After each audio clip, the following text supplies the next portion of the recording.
আসসালামু আলাইকুম প্রিয় বন্ধুরা। আজকে দিনা রমজান মাসের 20 রমজান অর্থাৎ বরকতের যে 10 দিন, সেই 10 দিন আজকে দিনা শেষ হইতে আছে। তো কিছুক্ষণ বাদেই বরকতের আপনার ইফতারি। তো আমাদের পৃথিবীতে যারা আমরা বসবাস করি তাদের কাছে এই রমজানটা একটা আনন্দ স্বরূপ। এই রমজানটা তাদের জন্য আনন্দ স্বরূপ। আর পৃথিবী ছাড়া অর্থাৎ যারা পরপারে আছে অর্থাৎ মাটির নিচে আছে তাদের কাছেও আনন্দ স্বরূপ শুধু 1 মাসের জন্য, শুধু অনলি 1 মাসের জন্য। এখন আমি যে কথাটা আপনাদের বলতে চাইছিলাম যে রমজানটা হলো রহমতের 10 দিন, বরকতের 10 দিন এবং নাজাতের 10 দিন। এখন সর্বোপরি কথা হলো আজকে দিনা দেখা গেছে বরকতের 10 দিন, সেই 10 দিনও চলে যাবে কিছুক্ষণ পরে। তো এরপরে আসবে নাজাত, অর্থাৎ নাজাতের 10 দিন আরম্ভ হইবে বা শুরু হবে এরকম। এখন যে আমরা কথাগুলা আপনাদের বলতে চাই সেটা হলো যে কবরবাসী যারা আছে, এই কবরবাসী চাতক পাখির মতো চেয়ে আছে।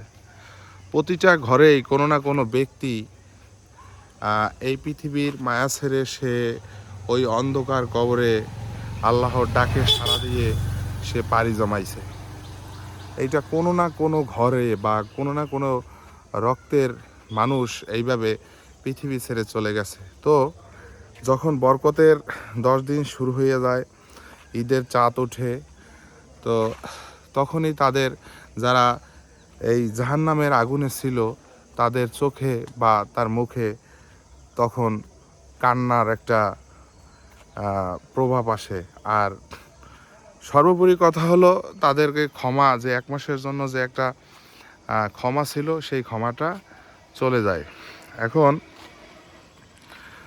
আমার কথা হলো যে এই পৃথিবীতে যারা ওইভাবে মানে এই জান্নাতে বা জাহান্নামে যে যাই করুক একটা না একটা সে দিক পাইবে।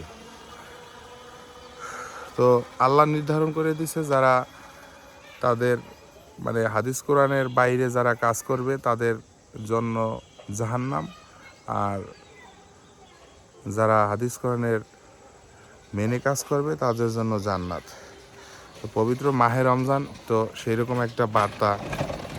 তো মাহে রমজানের ভিতরে যারা ভালো ভালো নেকি অর্জন করতে পারবে, ভালো ভালো দান সদকা বা ইবাদাত এগুলা করতে পারবে, তো তাদের জন্য রয়েছে বিশেষ উপহার।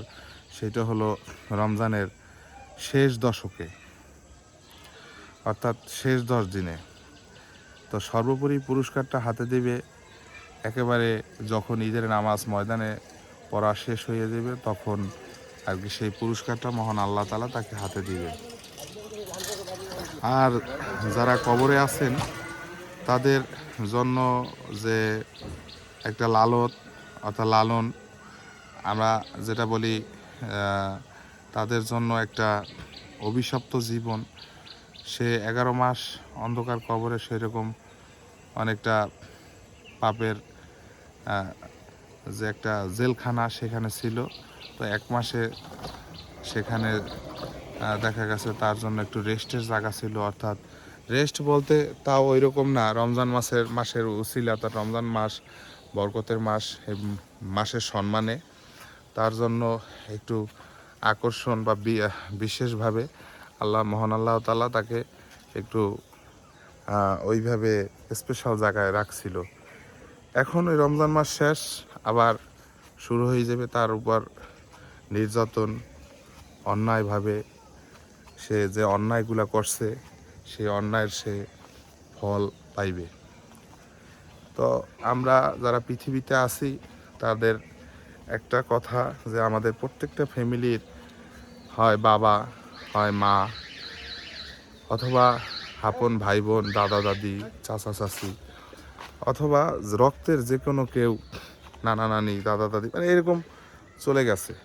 তো প্রত্যেকের রুহের উপর আপনারা বেশি বেশি করে দান সদকা অথবা তাদের জন্য দোয়া করবেন নামাজে বসে।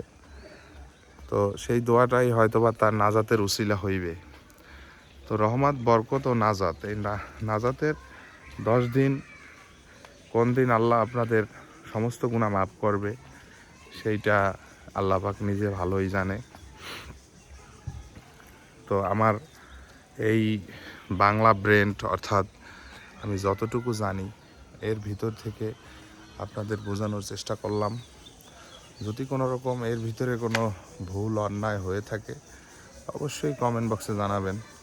আশা করি আজকে দিনে রমজানের দ্বিতীয় দশক শেষ, অর্থাৎ এরপরে শুরু হবে নাজাত অর্থাৎ শেষের দশক।